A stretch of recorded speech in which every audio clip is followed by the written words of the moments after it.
There. Did you see it? Most people don't. For months, the police didn't. Even the jury missed it the first time this footage was played. Okay, rewind. Watch the jacket. As he sits, the fabric pulls tight against something rigid hidden beneath. Right there. For a split second, a rectangular outline appears.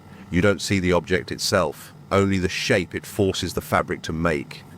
For half a second it's there, then it's gone. Not a phone, not a wallet, something else. Something that 3 hours later the court would see used in a fatal attack.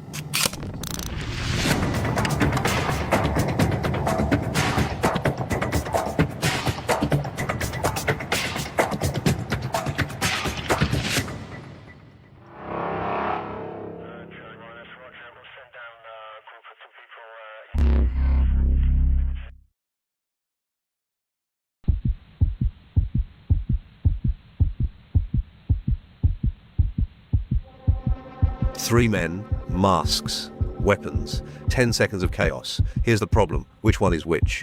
When every face is covered, identity becomes impossible to prove.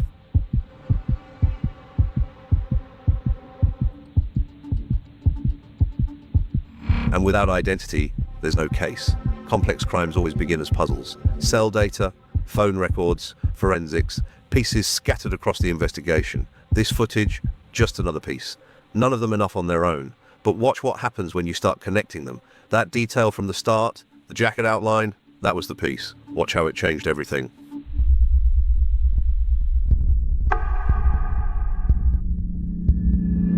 The prosecution had to assign names to those shadows. Khan, Maya, Ali.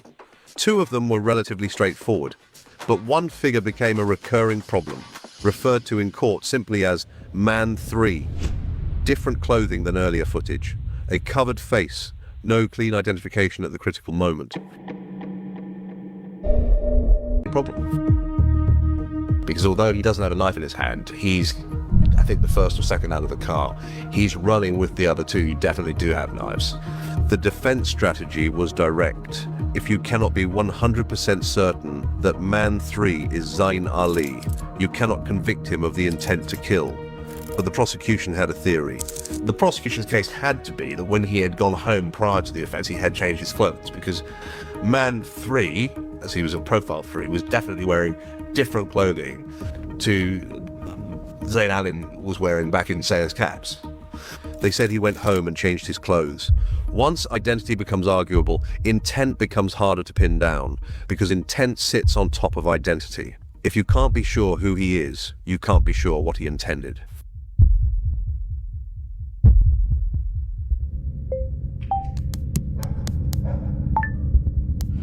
To bridge the gaps in the CCTV, the prosecution turned to the invisible net that surrounds us all, cell site analysis. Cell site analysis is simpler than it sounds. Your phone constantly connects to nearby towers. In dense London, those towers cover small areas, sometimes just a few hundred meters. So telephones are the downfall of the modern street criminal. Your mobile phone, particularly if it's a smartphone, is constantly searching for the nearest cell, not only the nearest cell, certainly the strongest signal. Where that nearest cell will be, in terms of distance, will depend very much on the geography of where you are. So if you're in the middle of the city of London, it could be 50, 100 meters between cells. You get out to the country, it can be 15 kilometers. But talking here, East London, it's probably a matter of a few hundred meters. Every billable event, start and end of a call, is recorded. The data painted a picture, movement, coordination, timing. It couldn't pinpoint an exact address, but it put 6 phones in the same small circle at the same time, moving together. The jigsaw was coming together. But the biggest threat to these men wasn't the evidence. It was each other. Explain away. A single ping might be meaningless, but when you have multiple phones moving in sync, the coincidence becomes coordination. The prosecution built a stack. CCTV showed what happened. Cell data supported who was near. ANPR tracked vehicle movements. And then there were physical traces. Items that might look small on their own, but matter when they lock into the wider story. A purple vape was found under the taxi. DNA on it matched 2 defendants, 1 in a billion odds. That sounds conclusive. But here's the defense response.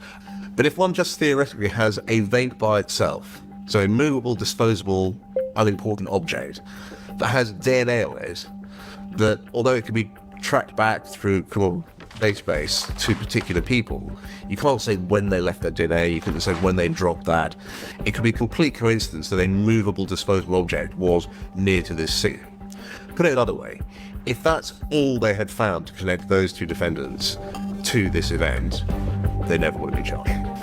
A movable object proves nothing about timing unless it's part of a pattern. Remember that, because you'll see exactly how this piece locks in later. But first, the story was about to get complicated by the defendants themselves. In a multi-defendant trial, solidarity often has an expiration date. As the evidence mounted, the united front collapsed. This led to a legal scenario known as a cutthroat defense. It's when the person sitting next to you in the dock becomes as dangerous as the prosecutor standing opposite you. Mr. Ali was saying that man 3 was Mr. Malik, and Mr. Malik was saying that man 3 was Mr. Ali. So as soon as you have defendants turning on one another, the prosecution's job was made a hell of a lot easier.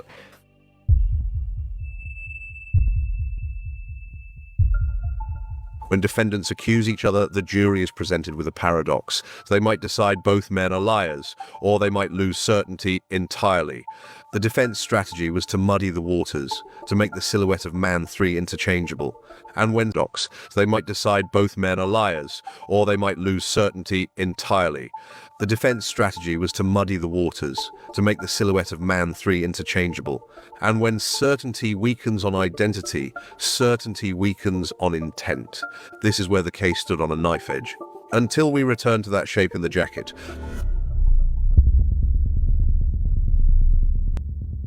Let me show you exactly what was spotted.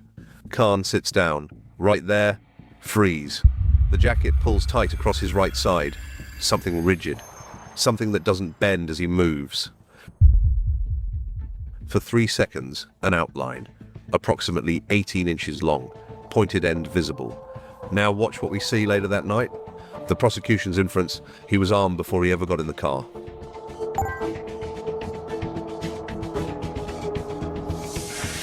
Let me tell you how this was discovered. CCTV review in major cases follows a protocol. Teams view multiple camera feeds, logging timestamps, flagging anything significant. But all of that gets fed to one officer, the CCTV specialist. And that officer reviews the critical footage dozens, possibly hundreds of times. But here's the thing about that process. Hour after hour, staring at grainy footage. The same angles, the same movements. Human attention has limits. You stop seeing what's there because you've looked at it too many times. And that's not incompetence. That's why the system has redundancies. Trials can last weeks. Officers rotate through the courtroom gallery, different eyes, fresh perspective. One afternoon, while the CCTV officer was giving evidence, an officer in the back of the court saw something that had been missed through 300 hours of review, when there was quite a flurry of activity from officers in the court who'd spotted something that he had missed and he really ought to have seen, which is the shape of something relatively large. You can't see exactly what it is, but it's bulky and needs to be adjusted as the lead defendant, Khan, sits in the cabinet office. And it certainly has the look, the size of the sort of knife that he was carrying later. Fresh eyes caught what exhaustion had concealed, the system self-correcting, and what they saw changed everything. Very large knife or sword in his hand. It's not possible to say that's necessarily the same item that's seen back in the cabinet office. But there's certainly an inference that he's carrying a knife, a large knife before, he's seen with a large knife later on at the incident, that a jury could conclude it's the same knife. Although, I'm not sure one would be certain. The discipline here is critical. We cannot say we see a weapon. We can only say we see an outline consistent with one. That distinction is the difference between a story and proof. But when combined with everything else,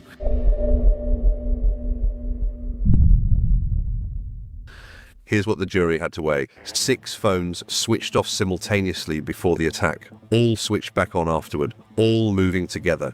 The Mitsubishi on ANPR traveling between defendants' homes, the vape with DNA from 2 of them found at the scene, the cloned plates requiring planning, and now the outline, suggesting weapons were carried hours before. Any one of these, explainable, all of them together, the defense ran out of coincidences. That's congruence, not perfection, overwhelming agreement. What you have is a combination of CCTV and automatic number plate recognition hit and the cell site evidence from the phone layering on top of each other, all saying something congruent and all pointing in the same direction, which helps you to track back and forwards from markers made of the scene to earlier and later events. The prosecution did not win by producing one perfect fact. They won by making multiple imperfect facts agree. The CCTV was blurry, the vape was movable, the phones were circumstantial, but when stacked, they left no room for coincidence. But congruence doesn't guarantee conviction. For 2 days, the jury deliberated. 12 people had to agree, beyond reasonable doubt, on exactly who did what. The case that seemed solid, it was balanced on a knife edge.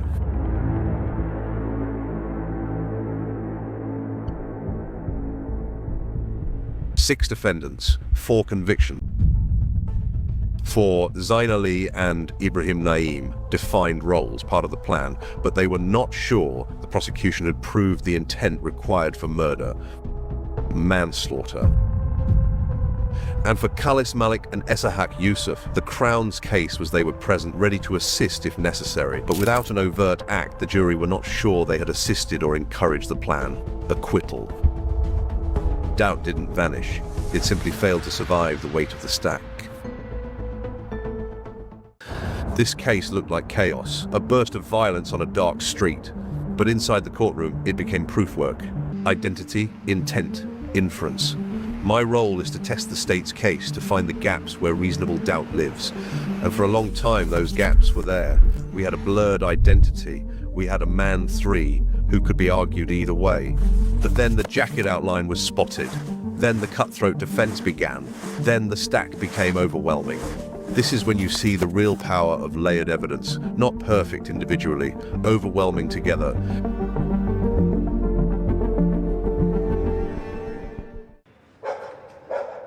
People ask whether this was random. The evidence presented suggested it was targeted. That doesn't lessen the seriousness, but it matters for understanding risk and for understanding why motive is often not proven in court. Most killings are deliberately targeted. Most killings outside the domestic arena are criminal on criminal, gang on gang. And whilst I don't know the statistics, I would suspect that in the UK, your chances of being killed by someone you don't know are pretty slim. Understanding these cases matters. Understanding how proof is built matters. So if you take one thing from this case, take this. A trial can turn on a detail you can barely see. See you in the next one.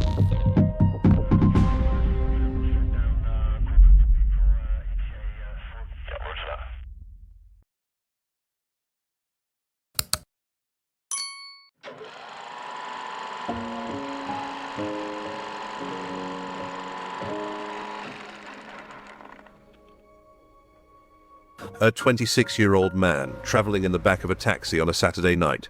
Ansalam Senaj. He never